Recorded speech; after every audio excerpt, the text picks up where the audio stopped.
Well, what is going on, everyone? Welcome back to Kitchen Table TCG. My name is Louie. I hope you're having yourself a fantastic day. Today is Thursday.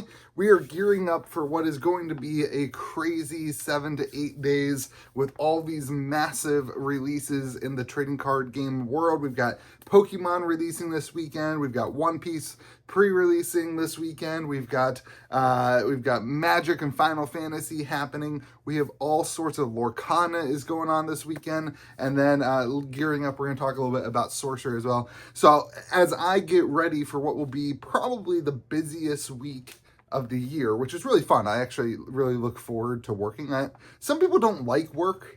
I really enjoy just the process of doing things, and so I'm actually really excited for it. But before I get really busy, I wanted to give you guys just some of my thoughts about where these games are, where these sets are. I want to hear your thoughts in the comment section. We're just going to talk about the games that we carry in the store and the games that I know about and I talk about. So if there's something missing from here, that's why. But let's get right into it, and let's start off with Final Fantasy Magic the Gathering. Next week is the pre-release, and it is crazy. This is by far the most excitement that I have ever seen for a Magic the Gathering set on the online side of the business. And it's pretty close to what we anticipated and what we saw with Lord of the Rings. It's definitely more nuanced locally for the local area.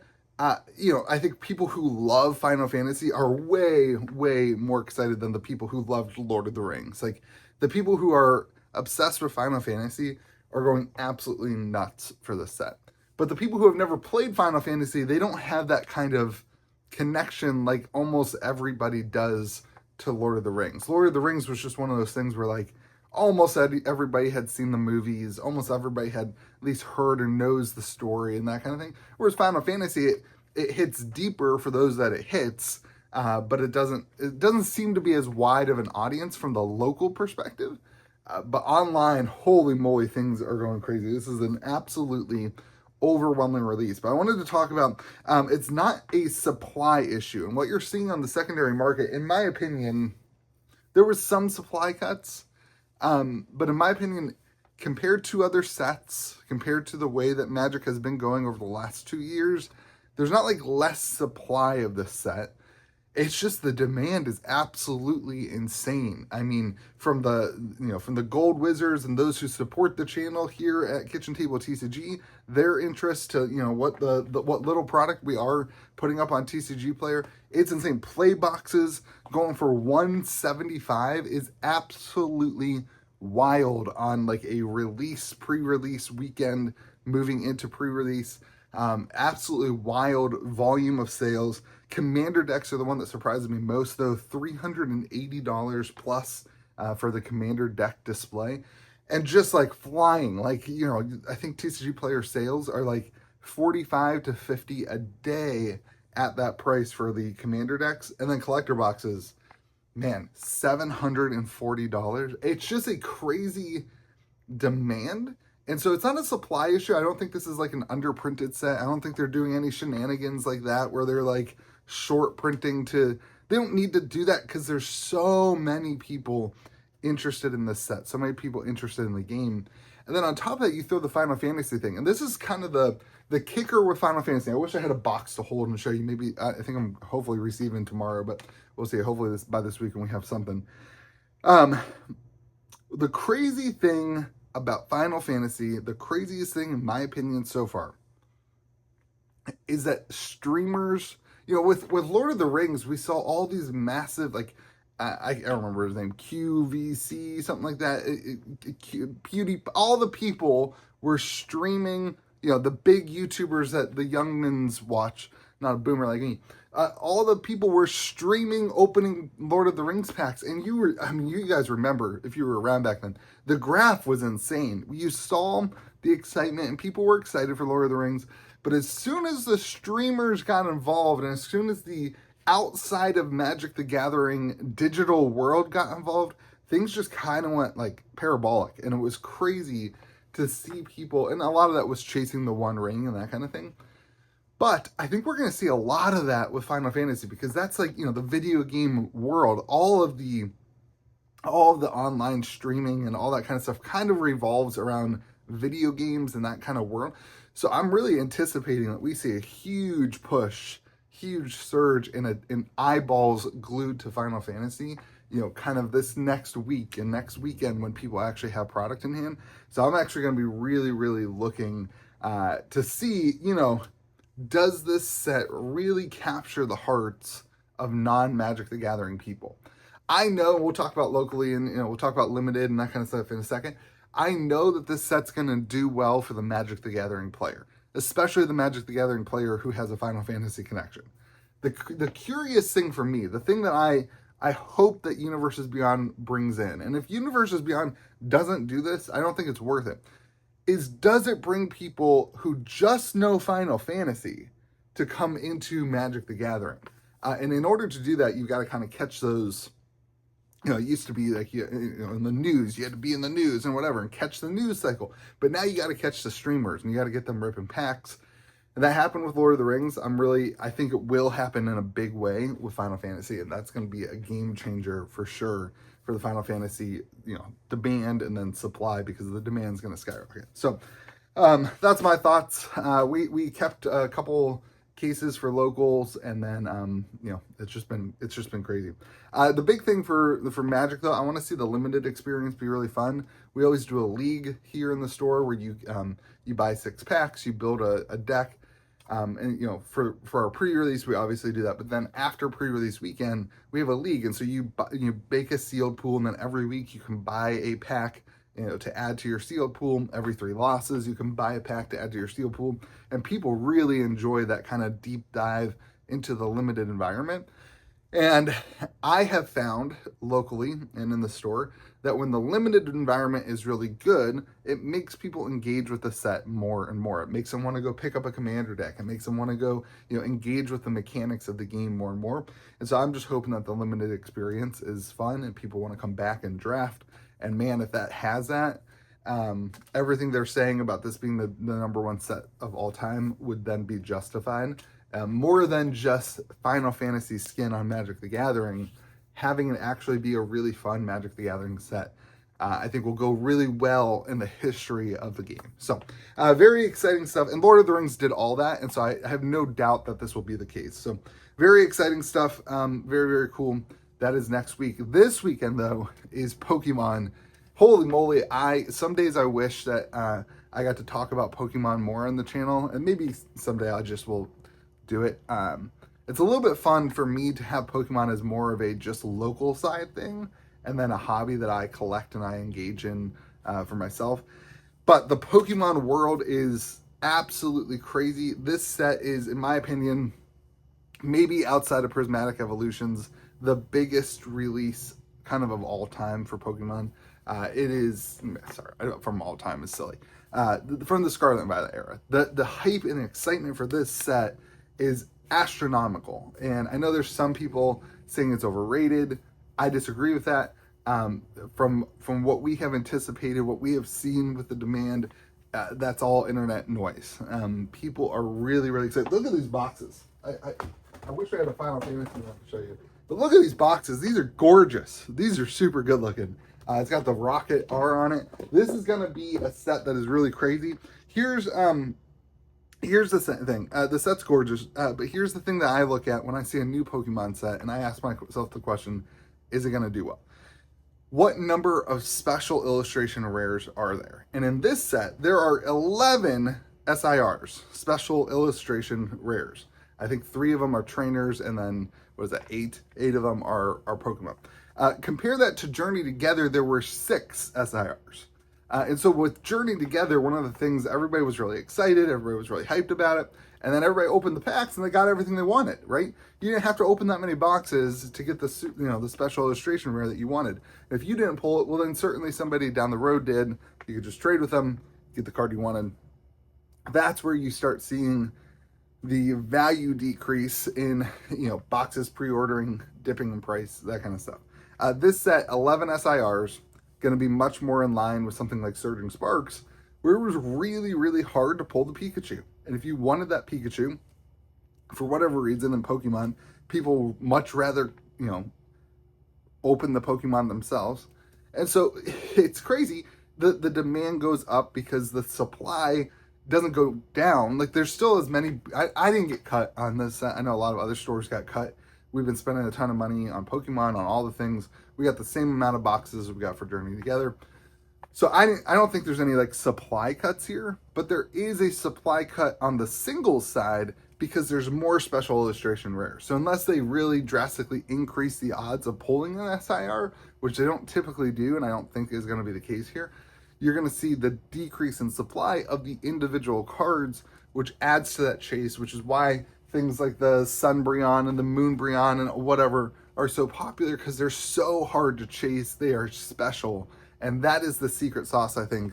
It's not really that big of a secret. But for Pokemon, is that when there are an increased number of SIRs in a set, typically things do better. And I believe this one is the case. Now, at a larger scale on the Pokemon market, I think there's a lot of people expecting the bubble to burst and everything to come crashing down. And to that, I tell my mom, I just say, Mom, it's not going to happen. And I've been telling her that for 30 years. For 30 years, people have been saying, that was a mom joke, by the way. I don't actually talk about Pokemon to my mom. But for 30 years now, people have been saying Pokemon's a bubble, and it's gone up and down and all around. And in the pandemic, it was a lot of supply shock, a lot of shortage. There's not really a ton of that happening right now. The demand is just really, really high. And for years, for 2 years, the demand was low, and now the demand is really high. And so when you look at this thing, I don't think the question is, does Pokemon just die off? I think the question is, are the eyeballs still glued to people opening Pokemon packs on the internet, to friends going to, kids going to each other's houses and trading cards, and for collectible events, collecticons, and all the big things? Do those things continue to increase? And if they continue to increase, Pokemon can't print enough stuff. We just had pretty decent sized restocks on Prismatic Evolutions, on Surging Sparks. Now, when I say restocks, none of this is like the distro is restocking at regular distro price. It's like either distro is restocking at distro price and you have to spend $9,000 on other stuff, or it's distro is restocking at 2x MSRP. That's the type of restocks we're getting. But there is a lot of supply coming to the market, so you're seeing a small dip in prices across the board. You also had the super premium collections come out with Prismatic, which added a ton of cards to the market. You saw a lot of the singles cards dip down, so people freak out and sell their stuff, whatever. But here's the kicker for me with Pokemon, and I don't know how to explain this very much other than there's not enough time between now and what I would anticipate to you is the next hype cycle. I would say the next time Pokemon is going to have a big hype cycle, Destined Rivals is not big enough of a hype cycle. I think Destined Rivals is a response to the hype. The hype cycle has caused something like Destined Rivals to be so successful. But the next thing, the next catalyst to make Pokemon more popular, to grow and whatever, is Pokemon's 30th anniversary, which that happens next year. We are 6 months away from Pokemon's 30th anniversary. There's not enough time between Destined Rivals and Pokemon's 30th anniversary in which the market can crash and people can lose interest. Now, you're going to have some micro, changes, and people are going to be interested and not interested, but the demand and the excitement for people for Pokemon is only going to increase when Pokemon starts putting out 30th anniversary things, doing special TCG things, doing the Switch 2 is also coming out with a new Pokemon game. You're going to start seeing people's eyeballs continue to gravitate towards Pokemon, which to me just says like the hype cycle is not going anywhere. And so I think there's a lot to say about that. And I think the real interesting thought is, what if this doesn't just like crash and burn tomorrow? I mean, like in 4 or 5 years or 3 years or 2 years, we'll see another cycle in Pokemon. Eventually things will dip. It'll be another 6 to 18 months of slow sets. Things will be back to $100 a booster box. for the new sets and that kind of thing. These old stuff, at that point, Prismatic Evolutions will be old. They might dip 20%, that kind of thing. But if you enjoy Pokemon, if you enjoy collecting cards, I would say right now is still a healthy time. I'm still completing Master Sets, currently finishing up a Legendary Collection. I'm still trying to do that right now because I really believe that over time, like the Pokemon 30th anniversary is just going to bring more excitement. So on top of the Pokemon 30th anniversary, you also have this new era. Like we are getting to the end of the Scarlet and Violet era. And so we're going to have this whole new, I don't know if it's going to be Z to A, whatever, Legends, the new, the new game, just like Scarlet and Violet was built around. But when we do get that new era, it brings in a whole nother group of people who are like, oh man, I didn't love Scarlet and Violet, but I'm ready for something new. And that newness, that freshness always brings in more people. So I think Pokemon has a lot of just continued growth in terms of eyeballs on the game, eyeballs on the collectible. And I just think that means that this is continuously a time of which if you enjoy that part of the hobby, you should continue to enjoy that part of the hobby. So that's what I'm doing anyway. All right, Lurana. Lurana is doing super well too. Lurana is kind of wild because Lurana dipped off pretty hard for a few sets.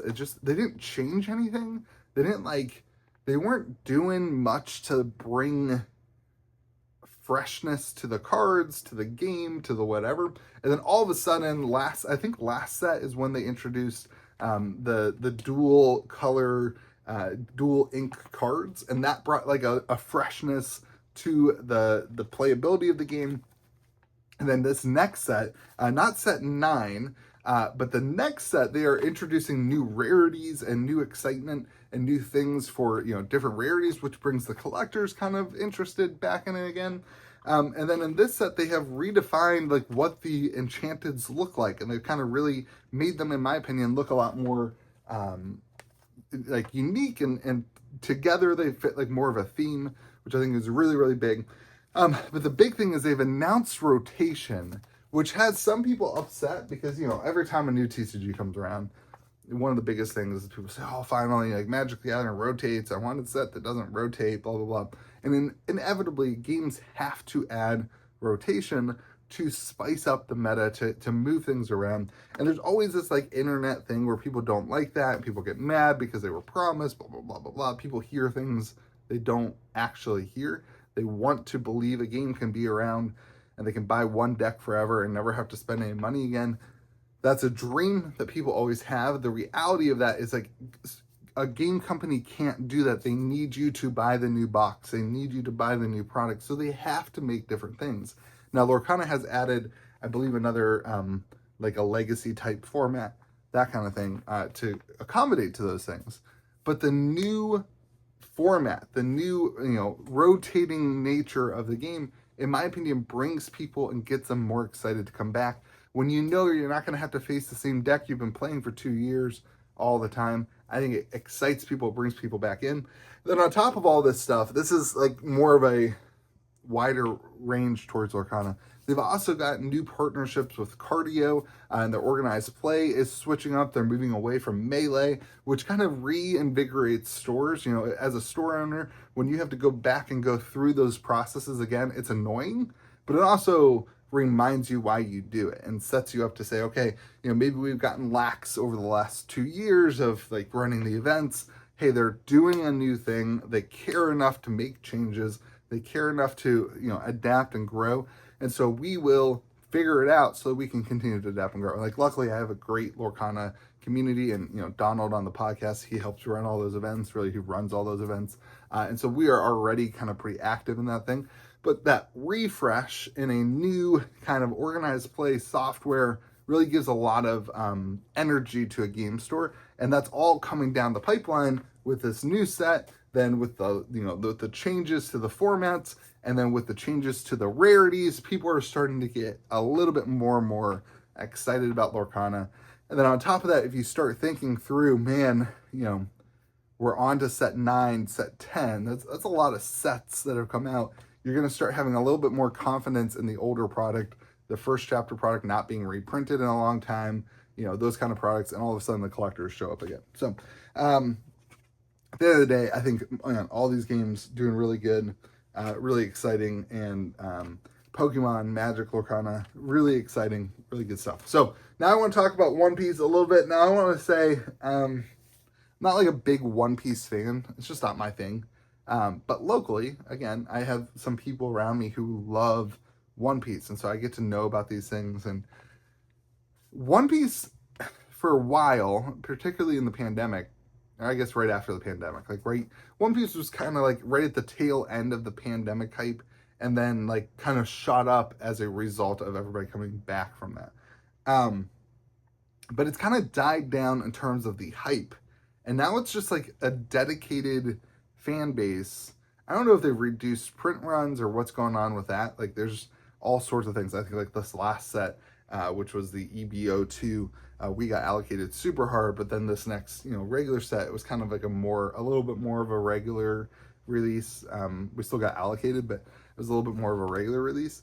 But the hype has fallen off to something that's like not necessarily like the sneaker bros or the hype beasts or like the people who are just flipping and whatever, but now it's more like just people who are playing. It's kind of a really interesting dynamic. And those people also really love the anime, really love the game, and so they want to change up their decks and they want to put in the collectible. It's almost like what Magic has with Commander, where a lot of Commander players want to use the most expensive version of the card, just to have like a flex piece. That's happening a ton in One Piece because people really love the artwork, love the mangas, whatever. I don't know much about One Piece, but it's really interesting to see that kind of dynamic shift away from people who aren't necessarily playing to like people who are collecting because they play. And I love that because that shows this like organic growth. And you see it on the market really when the reprints hit, everything kind of tanked, but then it's just kind of flat and it's just kind of been gradually at the same place. And I think that's a pretty good place for something to be. And this set, it seems like the demand on TCG players is really high. One of the things One Piece has that all these other games don't is they are exclusive to just one distributor. I don't know how long that's going to last. But as opposed to something like Lurana, where as a store owner, your benefit sometimes to ordering product is just to increase your spend. So even if let's pretend, I do love Lurana. Let's pretend that Lurana was just some other game at the store that, we carried, but we didn't really care about. We didn't really have a big community. You still buy those products, and maybe you just kind of cycle through the product on TCG Player. You break even. You're not really worried about it. You still buy that product to be spending with your distro and to, continue that relationship with your reps and that kind of stuff. Well, with One Piece, you only have one distributor. Maybe there's another. I'm pretty sure it's only one of my distributors carry One Piece. And so you have this exclusivity that means that there's not just so many people playing that game with distro, and the people who are buying the product from a store standpoint are the stores who are actually running events, are dealing with the game and actually care about, that side of the game and not just buying product to increase their spend with distro, which is a big problem with a lot of the indie TCGs. A lot of the games on the market, it just becomes this thing where you almost feel like, yeah, I'll do my rep a favor by buying some product to help them move some stuff and increasing my spend, but I don't actually care about the game. By only having one distro, it really helps that, minimize that. So it's kind of an interesting dynamic with One Piece. And this next set, which is a Fist of Divine Speed, I wouldn't say there's anything super, super unique about the set. They're not changing a bunch of things. Other than the people who love One Piece are all in on One Piece, and they're here all the time. They want to buy the next set. They want, there's a case premium, which is also, I think, an interesting thing. There's a case premium because they want to pull the really rare card. So there's all sorts of things leading into it still kind of growing as a game. The last thing I want to talk about in this whole thing, those are all releases this week. One Piece, I think pre-release is this weekend, and we run ours on Mondays. Lurana releases this weekend. We're doing ours on Saturdays. Destined Rivals comes out, actual release is this Friday, and then Final Fantasy pre-releases next Friday. So all those things are within the 7 days.